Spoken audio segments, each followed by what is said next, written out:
2025년 10월 30일 뉴진스가 제기한 전속계약 해지 소송의 1심 판결은 그룹의 패소였다.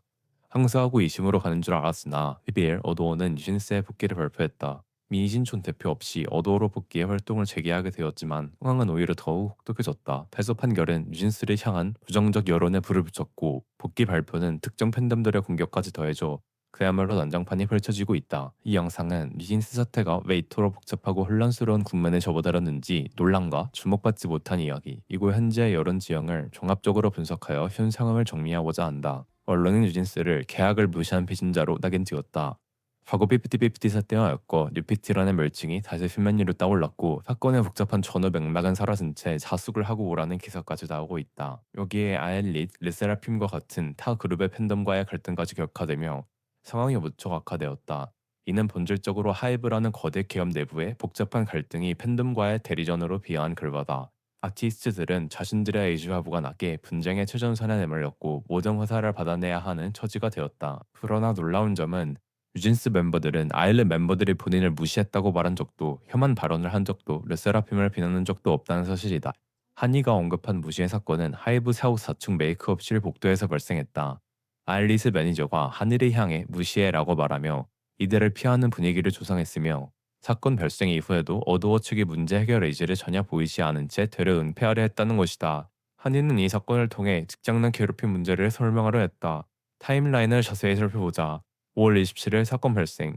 한이가 기억하는 상황은 이렇다. 하이브 복도에 한이가 혼자 있을 때 아일 멤버들과 매니저 한 명이 지나갔다. 처음 마주쳤을 땐 아일릿과 한이가 인사를 잘 주고받았다. 우에서 10분 뒤 다시 마주쳤을 때 아일린 매니저가 못 본 쪽 지나가 라는 취지의 말을 아일린 멤버들에게 전달했다. 이때 매니저는 한이 쪽을 아예 쳐다보지도 않고 지나갔으며 아일린 멤버들은 굳은 표정을 지으며 인사를 하거나 매니저에게 네 못 본 쪽 할게요 라는 취지의 말을 하며 지나갔다고 한다. 5월 31일 어두워 경영진 교체. 어두워 사내이사 김주영, 이재성, 이경준이 선임되며 민희진 체제였던 어두워의 경영진이 물갈이 되었다. 6월 13일 문제 제기 시작. 뉴진스 부모들이 어두워 이사회에 공식적으로 문제를 제기했고 그날 빌리프 랩이 서면으로 문제 제기를 전달받았다. 직접 대면 조사를 진행했고 해당 사건이 사실 무근이라고 결론 내렸다. 하이브의 CCTV 확인을 요청하자 월 27일 당시 인사를 잘 주고받는 장면 8초를 확보했다. 한이가 말한 사건과 다른 시간대, 다른 상황인 CCTV 장면을 가져온 것이다. 6월 19일 대면 미팅에서 내용을 전달했고 그 후 25일, 7월 10일, 20일 뉴진스 부모들이 어도어 이사회에 항의 이메일을 수차례 보냈다. 8월에 하이브 보안 요원, 한이 매니저가 동석한 가운데 일리프랩이 확보한 8초 영상을 확인했다.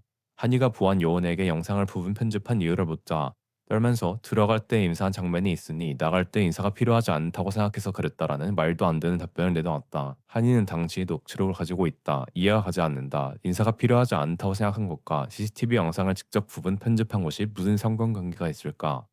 경영 체제가 완전히 바뀐 어도어 이사회는 결국 문희진 대표를 해임하고 김지영 대표를 선임하기까지 이르렀다. 이후 보안 요원의 말을 한이가 김지영 대표에게 전달했다. 일리프랩과 어도어에서 보안 업체에 문의했으나 CCTV 보관 기간 한 달이 만료된 이후라 보고는 불가능하다는 답변을 받았다. 김주영 대표와 뉴진스 멤버 및 부모들이 면담했다. 김주영 대표는 CCTV에는 소리가 없어 원팀이 해당 시점을 특정하기 어려워 안 남겼을 수도 있다라는 답변을 내놓았다. 안 남겨놨다? 이게 선택사항인가? 안 남겨놨다는 건 편집했다는 말이었다. 부모들은 당시 우리도 CCTV를 열람하게 해줬으면 되는 일 아닌가라고 말하자 김주영 대표는 당시 한 달치 영상을 다 찾아보았다고 답하며 한이에게 한 일이 발생하면 빨리 이야기를 했어야지 이미 한 달이 지나서 영상이 삭제됐다고 말했다. 다시 한번 언급하지만 뉴진스 측은 한 달이 지나기 전부터 수차례 문제 제기를 했다. 그러나 김주영 대표는 끝내 눈물을 흘렸다. 어도어 이사회가 한인 사건 관련 업무 요청 사항 자료를 형님들 이메일로 전달했다. 어도어 이사회에서 빌리프랩으로 직접 관련 자료를 찾으라는 요청이 담긴 슬랙 내용이었는데 보안 요원은 인사하고 지나가는 장면을 찾았습니다라고 말했다. 그러자 빌리프 랩은 다행이네요 라고 말했다. 그는 하이브 케이팝 업계 동향 보고서의 논란 때문에 국정감사에 출석했던 인물이다.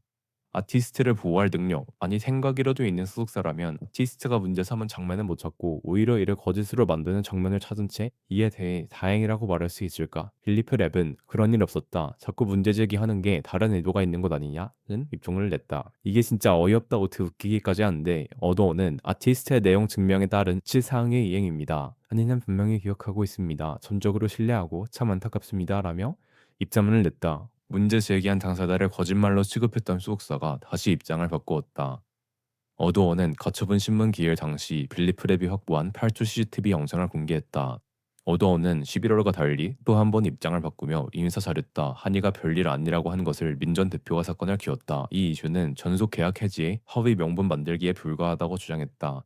이날 PPT 자료에서도 지금의 어도어가 얼마나 뉴진스와 적대적인 관계인지를 보여준다.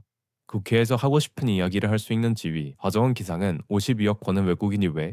뉴진스 한이 국감 등장의 분노. 조롱이었다. 2025년 7월 24일 어두워 본안 재판 제3차 변론 기일 유진스 측 세종 변호사의 말을 들어보자 저희가 우려하는 것은 마치 한이 인사 논란이 아이돌 산업의 관계의 위계나 한 인사 같은 유치한 얘기로 들릴까봐 저희가 걱정을 하고 있습니다. 근데 그런 게 아니라 인사 논란은 하이브 계열사 내에서 티고들에 대한 조직적인 왕따와 무시하기가 있었다는 정황으로 말씀드린 것이고 저희가 더욱 문제를 삼는 것은 인사를 안 한 행위 자체가 심각하다고 말씀드리는 게 아니라 그 행위를 해명하고 사실관계를 규명하는 과정에서 한이의 말을 증명할 수 있는 동영상을 삭제해버리고 한이를 거짓말쟁이로 몰아갔다는 것이 저희가 문제를 삼고 있는 것입니다. 인사를 안 했다는 것이 아니라 그것을 폐기하는 과정에서 벌어진 일련의 사태를 문제 삼고 있는 것입니다. 따라서 어두워 측이 그 부분의 핀트를 잘못 맞추신 겁니다. 이날 어두워는 8주 CCTV 영상이 한이가 말한 상황을 보여주지 않는다는 것을 인정했다. 그렇다면 왜 1심 판결은 어두워의 손을 들어주었을까?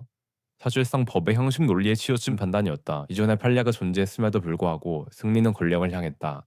판결문을 몇 번 읽으면서 결론을 정해두고 그에 맞는 근거를 추가하는 것처럼 느껴졌다. 민희진의 언급은 이 판결문에서 끊이질 않으며 민희진과 하이브의 행위를 판단하는 잣대는 수없이 변한다. 하이브에겐 너무나도 관대하고 민희진과 뉴진스에겐 턱없이 목이 조인다. 이 심패소 판결은 뉴진스에게 씌워진 두정도 프레임을 더욱 강화하는 기폭제가 되었다. 법적으로 좋다는 사실은 그들이 틀렸다는 잔소량 등식으로 대중에 각인되었고 이는 뉴진스를 향한 조롱과 비난을 정당화하는 근거가 되었다. 뉴진스는 법적 다툼을 이어가는 대신 민희진 없는 어도어의 복귀를 택했다. 이는 패소 이후 장기화되는 분쟁으로 인한 활동 중단의 부담감 등 현실적인 결정인 것으로 보인다. 그러나 복귀에도 우여곡절이 있었고 이 과정에서도 어도원의 이상한 행동을 보였다. 어도원은 혜인과 혜린 두 명의 멤버가 복귀하기로 결정했다고 발표했다. 이때 여론은 미쳐 있었다. 뉴진스 복귀라는 타이틀 자체가 주목을 끌었지만 보다는 두 명만 하고 나머지는 안 한다고? 그럼 멤버들이 찢어지는 거야? 나머지는 끝까지 잘못을 인정을 안 하네? 대충 이런 반응이었다. 갑자기 상황을 이렇게까지 만든 민희진이 잘못이라는 말까지 나왔고 다시 생각해도 끔찍한데 팬덤이 반으로 갈라질 뻔했다. K-pop 아이돌 팬덤 특성상 팬이 좋아하는 최애나 케미가 있을 수밖에 없는데 누군 돌아가고 누군 안 돌아간다 하니 당시 트위터는 1심 패소보다 더 큰 충격으로 가득찼다. 들어온 두 명도 욕먹고 나머지 셋도 욕먹고 전원 복귀라는 기사가 떴다. 어두워 발표 약 2시간 후 한이 단위 민지도 복귀 의사가 있었는데 남각에 있어 회신이 늦어져 남작스러운 여론에 급하게 언론을 통해 입장을 밝혔다는 것이다. 나머지 멤버들의 의사를 들어보기도 전에 명만 발표한 상황도 참 의심스럽다. 어도어는 재판 내내 바로 컴백 가능하게 준비가 됐다고 했는데 유명만 돌아올 줄 알았지 다 돌아올 줄은 몰랐는지 진위 여부를 확인 중이라는 답변을 내놓았다. 그리고 11월 13일 2027년부터 본격적인 2인 체제 혹은 완전체 활동 가능하다고 판단하여 많은 기사가 올라왔다. 지금 2025년 아닌가요? 대중은 뉴진스의 복귀 소식에 기뻐했다. 부정적인 여론에 들끓었던 것도 맞지만 많은 논란에도 화제성만큼은 대단했다. 트위터 실태에도 오르고 인스타그램이 뉴진스 복귀를 뒤덮였다. 안타까움도 남았지만 납득할 수밖에 없다. 그들이 겪어온 일들과 앞으로 겪게 될 환경을 알면서도 스스로가 호랑이 굴에 들어가기로 결정했는데 어떻게 피해자에게 돌을 던지겠는가? 니진 없는 뉴진스, 장래 팬마저 열광시킨 퍼포먼스와 음악을 맞이할 수 있을지 의문도 들지만 그들의 용기 있는 결정을 응원해주고 싶다. 다 버티지, 처음부터 그냥 가만히 있지라는 등의 말 따위는 가해자 앞에선 묵인하고 되려 피해자에게 돌을 던지는 행위일 뿐이다. 2차 가해를 충분히 겪을 수 있는 상황에서 일을 할 이들에게 할 말은 정말 아니다. 이번 사태는 K-팝 산업의 구조적 문제를 다시 한번 드러냈다. 아티스트의 인격군과 창작의 자율성은 거대 자본과 기획사의 경영 판단이라는 논리 앞에 얼마나 쉽게 무력화될 수 있는가? 법은 과연 지배 논리가 아닌 정의의 편에 서 있는가? 언론과 인터넷은 진실을 파헤치는 역할을 하는가? 아니면 갈등을 증폭시키는 확성기가 되는가? 뉴진스 어두워간 존속계약 해지 분쟁의 심판결은 앞으로 연예 산업 전반에 걸쳐 악영향을 끼칠 것으로 보인다.